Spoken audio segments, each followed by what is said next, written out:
Well, I know, Amit, I know you're there, so I'm going to come to you. Okay, I'll end with you. Can I have Katie for now? Katie, come on up. Wait, one second, she'll come and then we'll all clap, yeah? You can't see her just now. Okay, give it up for Katie. Hi everyone. My name's Katie, I come from the US. I'm glad to be here tonight. This is my first time doing this. I was inspired last month by my friend Ekta and a lot of other amazing poets. So this is based on a couple of experiences I had in my year living in Mumbai. On 2 occasions I've been called a terrorist. Indeed. So I started thinking about what that might mean from those people's perspective. And this is what I have. I've been called a terrorist. Resist. What should I say? Insist. Not me. Why do you think that way? I represent, with my white skin, significant oppression perpetrated by my kin. So what is a terrorist? Why invoke fear in the hearts and minds of others, protecting something held dear? What is a terrorist? Do they have a bomb? What about governments? Or do they feel numb? When they control the drones sent a world away, never witnessing the tears of the lives that have to pay.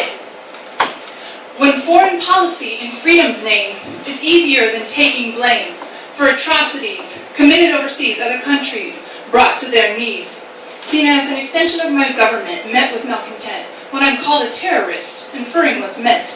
I duly represent both power and oppression, concentrated wealth, capitalistic obsession. Why does the US seek to be first? Look within. It's just an extension of colonial Britain. Colonial America killed natives en masse, called a consequence of divine providence. American settlers stole native children away, said it was for their own good. Why did babies have to pay? They were sent to white schools, told to forget their customs, their language, cultural debt. Yes, I'm Irish. Britain colonized my people too, fleeing Ireland and famine when there wasn't any food. Called black in America. The Irish were restricted. Slum living, forced to fight in war, of crimes convicted. But in the States, Irish were white within a generation or two. Instead of joining with the blacks, they became oppressors too. The American colonies enforced naturalization in 1795 de jure discrimination, citing only white men as the right citizens, value equal to gender and the color of skin. Why is it this legacy lives on? Girls are terrorized and the color lines are drawn. There are more blacks behind bars in U.S. prisons today than in U.S. history when there were black slaves. What does that significant incarceration say? And whose power is protected and being retained? Enforced discrimination, nowhere near emancipation, narrow laws define citizenship instead. Some people put on pedestals, those lives considered meaningful, while others no one cares if they're alive or if they're dead. Some would say the world is post-colonial. I don't expect them to know how colonized oppression has just been redefined. Corporations stealing land from Adivasi people facing death or migration with imposed boundary lines. Centralized control and colonial violence both pave the way for current state surveillance.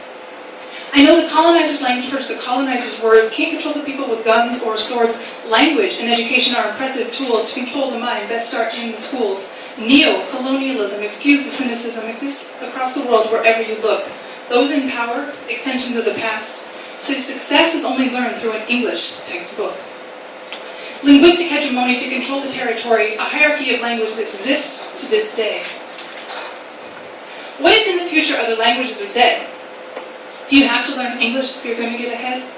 Will language ever be valued equally? Why do we judge each other by the words we know to speak?